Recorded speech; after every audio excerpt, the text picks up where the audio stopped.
tia moa zany ny centre fahatelo zany no napetraka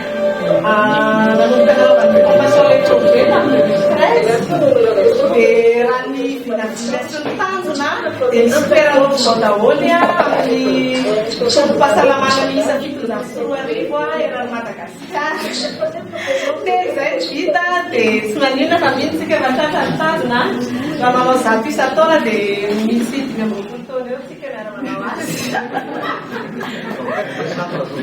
dia izy tena ilaina satria mety amintsika gasy na ny centre maman Kangorotsy izy na efa 40 taona zao misy nanombokizy tany Bogota tamin'ny 1978 dia misaotan'Andriamanitra tsika manana amin'izao 2016 tsy mbola tara dia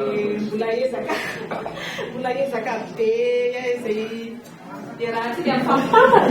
ny amenontsika ny Madagasikara ny amin'izay hoe soin maman Kangoroa ina moa tena antony satria ny zaza raha vao tsy mahazo an'ilay soin tokony ilainy eo amin'izy ilay vao teraka ka hatramin'ny faharay volana aloha dia aveo ka hatramin'ny faharoa taona rehefa tsy mahazo an'ilay soin tokony ilainy izy zany dia lasa zaza marefo lasa zaza mora marany lava lasa zaza mety vao maika hanahirana amin'ny fianakaviana dia raha tsara zany karakara amin'ny fotoana ilay aterahany vao teraka iny izy satria amin'izao nge na tsy zaza prématuraire dia ilaina ilay manao soin Kangoroa tsy Kangoroa fa ilay hoe atao po zaza vao teraka mihitsy satria mora kokoa ny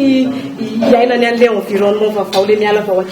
akibon-dreny amin'ilay izy ilay tonga dia mipetraka eo amin'ny tratran'ny mamany maheno an'ilay battement cardiaque izay efa eniny tamin'izy mbola tany akibo maheno an'ilay respiration dia malaky kokoa ny stabilité ny fonction rehetrarehetra amin'izay soin maman Kangoroa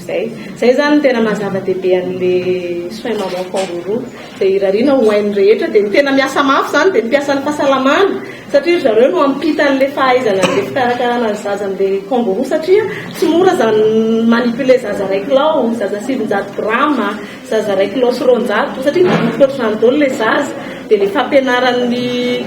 piasan'ny fahasalamana zany no antoka ho an'ilay ray aman-dreny satria ny ray aman-dreny tokony nandraikitra voalohany amin'ny zanany dia izy ny tena mendrika hay an'izany hitaizany zany matsara les centre par rapport amin'ireo couveuse les centre ty zany angana kokoa ny fahaizany an'ilay izy dia mody aloha kokoa raha ilay olona dia rehefa hainy ilay izy dia mody izy dia any an-trano izay misy ny tanjona mba hanaovany an'ilay izy any an-trano satria raha ny araky ny littérature dia matetika miabandonna foana ny ray aman-dreny ilay mananjanaka kely ao amin'ny hôpitaly izay mihitsy ary la tonga dia tany Bogota nanao an'ilay programme satria be da be ny abandon ohatrany hoe tonga dia ao amin'ny couveuse ilay zaza dia tsy afaka tonga loatra ao ny mama ny ray aman-dreny mitsikitsikilo mijery fotsiny dia lasa be da be no avelany fotsiny ao ilay zaza dia tonga saina ilay professeur tany ilay tamin'ny pédiatrie hoe fa ahoana ny be da be miabandonna satria matahotra ilay olona ndraindray koa izy diso fanantenana tsy nanao koa izy eo kely be zany rehefa teraka dia rehefa nanomboka nanao an'ilay soin maman Kangoroa zany dia hita hoe lasa akaiky kokoa ilay fifandraisan'ny ray aman-dreny sy ilay zaza lasa manana responsabilité bebe kokoa ilay ray aman-dreny amin'ilay zanany dia lasa tsy misy miabandonna intsony ny olona fa mijanonao mihena kokoa zany ny fetrahijanona anaty amin'ny hôpitaly dia vao maika tsara satria mihena kokoa ny risque ahafahany mahazo infection any an-trano izy lamina kokoa zay ny avantage eto Madagasikara mantsy matetika ny hôpitaly ilay hoe sahirana dia tsy miakatra ohatr'izao ny lohany dia nefa ilay soin maman Kangoroa tsy maintsy ohatr'izao dia io zany efa mampianatra an'ilay ray aman-dreny rehefa any an-trano dia atao avo be miondana atao ohatran'izao ihany satria izao no mahatonga an'ilay zaza hitombo aingana dia izy zany arakaraka ny toerana satria raha ataoko hoe taosy manokana zao dia any amin'ny 20% ny azy ny zaza teraka tsy ampilanja nefa izy mandray zaza hatramin'ny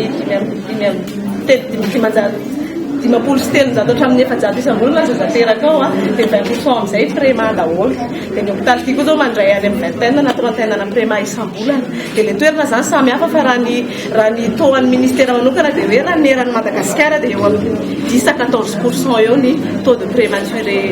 eto amintsika